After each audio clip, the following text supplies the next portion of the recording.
নমস্কার বন্ধুরা, ডালে ঝোলে অম্বলে আপনাদের সবাইকে স্বাগত জানাই। আজকে আমি আপনাদের কাছে নিয়ে এসেছি এমন একটা রেসিপিটার নাম হচ্ছে নিরামিষ চচ্চড়ি। এই চচ্চড়িটা কম বেশি করে প্রত্যেকটা বাঙালি ঘরে হয়ে থাকে। তো আজকে আমি চচ্চড়িটা কিভাবে বানাচ্ছি চলুন দেখে নিই। এখানে আছে ঝিঙেটা আমি ডুমো ডুমো করে কেটে নিয়েছি, আলুগুলো ডুমো ডুমো করে কেটে নিয়েছি, গাজর, কুমড়ো, বেগুন আর কাঁচা লঙ্কা। ভালো করে আমি সবজিগুলো কেটে নিয়ে ধুয়ে নিয়েছি। এবারে এখানে আমি এটা নিয়ে নিয়েছি নোটে শাকটা ভালো করে কেটে বেছে ধুয়ে নিয়েছি। কড়াই বসিয়ে দিলাম, কড়াইয়ের মধ্যে দিয়ে দেবো সর্ষের তেল পরিমাণ মতন। এবারে তেলটা আমার যখন গরম হয়ে যাবে দিয়ে দেবো আমি, এটা হচ্ছে গয়না বড়ি, 5টা গয়না বড়ি নিয়ে নিয়েছি। ভালো করে লাল লাল করে ভেজে নেব গয়না বড়িটা।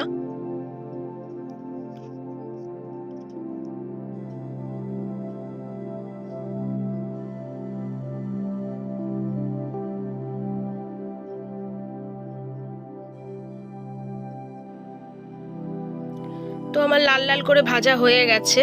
এবারে আমি বড়িগুলো তুলে নিলাম।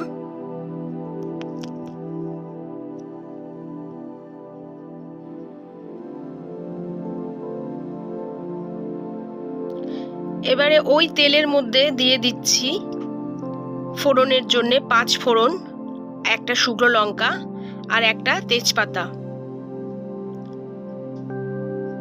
যখন ফোড়নের একটা সুন্দর গন্ধ বেরোবে এবারে আমি সবজিগুলো সব দিয়ে দেবো কড়াইয়ের মধ্যে।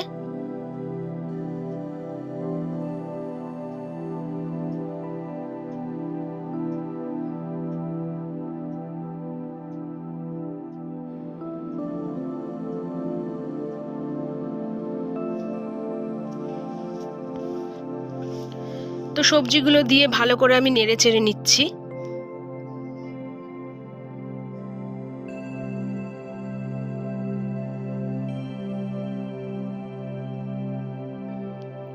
ভালো করে নেড়ে ছেড়ে নিয়ে এবারে আমি 5 মিনিটের জন্য সবজিগুলো ঢেকে দেব।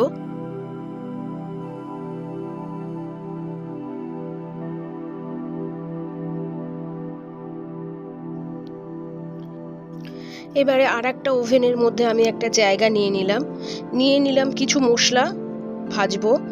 1 চামচ গোটা জিরে, 1 চামচ গোটা ধনে, একটা তেজপাতা আর একটা শুকনো লঙ্কা, ওটাকে আমি ফাটিয়ে দিলাম। দিয়ে এটাকে আমি ভালো করে নেড়ে চেড়ে লাল লাল করে ভেজে নেব। এবারে এখানে চলে এলাম, ঢাকনাটা খুলে দেখে নেব 5 মিনিট আমার হয়ে গেছে। তো একটু সবজিটা আমি নেড়ে চেড়ে দিচ্ছি, ভালো করে মিশিয়ে দিলাম। এখানে দিয়ে দেবো 1 চিল মতন আদা বাটা, আর দিয়ে দিলাম 1.5 চামচ নুন, 1 চামচ মতন হলুদ গুঁড়ো আর 1 চামচ লাল লঙ্কার গুঁড়ো দিয়ে ভালো করে সবজিগুলোকে ভালো করে আমি মিশিয়ে নিচ্ছি।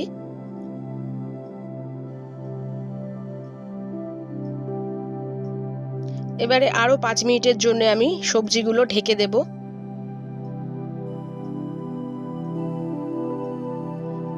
তো 5 মিনিট আমার হয়ে গেছে, ঢাকনাটা খুলে দেখে নিচ্ছি, একটু নেড়ে চেড়ে নিলাম।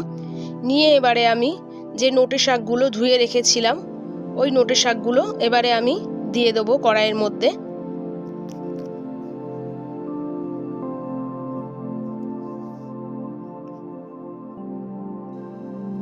নোটে শাকগুলো দিয়ে দিয়েছি। এবারে সবজির সঙ্গে আর নোটে শাকটার সঙ্গে একসঙ্গে ভালো করে মিশিয়ে নিচ্ছি।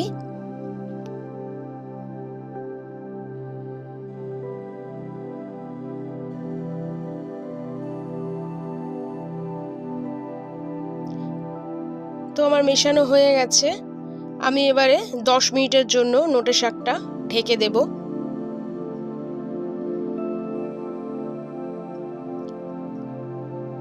আমার 10 মিনিট হয়ে গেছে, ঢাকনাটা খুলে এবারে দেখে নিচ্ছি। তো সবজিগুলো অনেকটাই আমার সেদ্ধ হয়ে গেছে, কিন্তু এই সবজিটার মধ্যে কিন্তু জল পড়বে না, একদমই জল ছাড়াই আমি রান্না করেছি, দেখতে পাচ্ছেন। বড়িগুলো আমি অনেকটা বড় বড় বলে বড়িগুলো টুকরো টুকরো করে নিয়েছি। নিয়ে এবারে ভালো করে আরেকটু নেড়ে চেড়ে দিচ্ছি।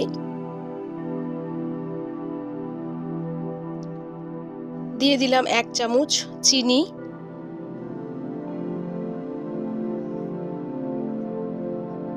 ভালো করে নেড়ে নিলাম। আমার জলটা কিন্তু অনেকটা শুকিয়ে গেছে, আমি আর একটু 2-3 মিনিটের জন্য ঢেকে দিলাম। তো 2-3 মিনিট আমার হয়ে গেছে, ঢাকনাটা খুলে একটু নেড়ে নিচ্ছি। নেড়ে নিয়ে এবারে আমি যেই ভাজা মশলাগুলো ভেজেছিলাম ওটাকে ভালো করে গুঁড়িয়ে নিয়েছি। এবারে আমি ওই ভাজা মশলাগুলো দিয়ে দিচ্ছি। সবজিগুলো আর মশলাটা এবারে আমি একসঙ্গে মিশিয়ে নিচ্ছি। দেখুন আমার সবজিটা পুরোপুরি রেডি হয়ে গেছে। এবারে আমি নামিয়ে নেব। এই সবজির মধ্যে কিন্তু একদমই জল পড়বে না, জল ছাড়াই একদম রান্না করেছি কমিয়ে কমিয়ে। সবজিটা একটা পাত্রের মধ্যে ঢেলে নিচ্ছি। তো বন্ধুরা, আমার এই রেসিপিটা আজকে আপনাদের কেমন লেগেছে অতি অবশ্যই কমেন্ট করবেন, লাইক শেয়ার সাবস্ক্রাইব করবেন, আর পাশে থাকা বেল আইকনটা প্লিজ টিপে দেবেন যাতে নতুন নতুন ভিডিওগুলো সবার আগে আপনাদের কাছে পৌঁছে যায়। আজকের মতন টাটা, বাই বাই।